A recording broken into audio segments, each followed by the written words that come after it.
Je suis Mère Agnès Mariam Delacroix, supérieure du monastère Saint-Jacques-le-Mutilé à Kara, à 90 km au nord de Damas. C'est un monastère du VIe siècle qui a été restauré à partir de 1994, ce qui veut dire que nous sommes en Syrie depuis près de 18 ans.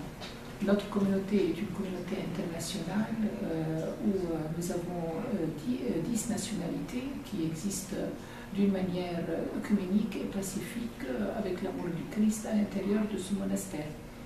Personnellement, je suis libanaise de père palestinien et la Syrie est mon deuxième pays d'adoption, mon troisième pays d'adoption parce que j'ai la nationalité française.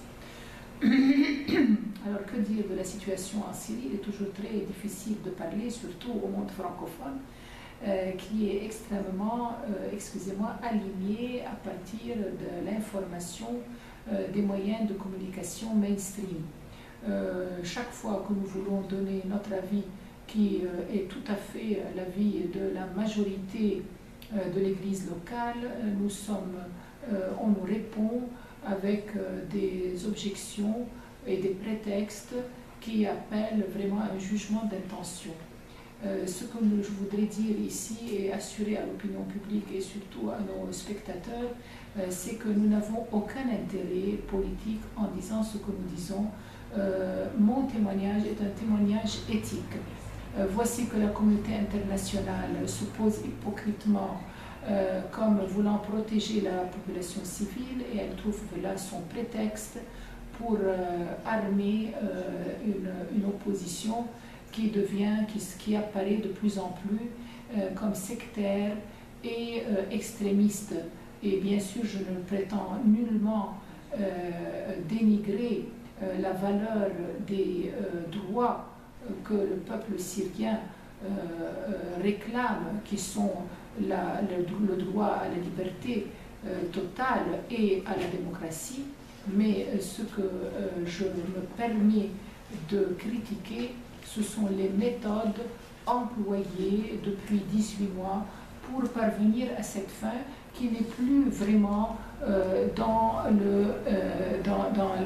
parmi les grands titres de ceux qui se meuvent sur le terrain. L'Assemblée des pays non alignés demande une résolution du conflit par la paix, par la négociation, par le dialogue et par la réconciliation. La réconciliation en arabe s'appelle Musalaha.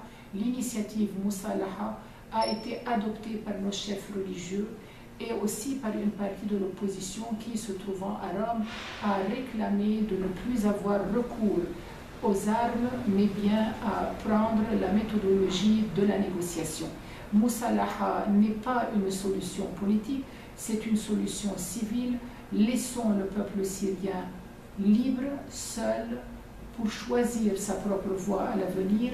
Laissons le peuple syrien revenir l'un envers l'autre avec ses chefs religieux, avec ses chefs de tribu, avec ses chefs de famille, qu'il y ait le dialogue, qu'on ouvre la voie, qu'on construise des ponts, qu'on détruise les murs, et vous verrez que le peuple syrien pourra réaliser sa réforme et il étonnera le monde, mais pour cela il faut payer le prix de faire taire les armes et surtout de ne pas alimenter le sectarisme ni l'extrémisme pour arriver à ses fins.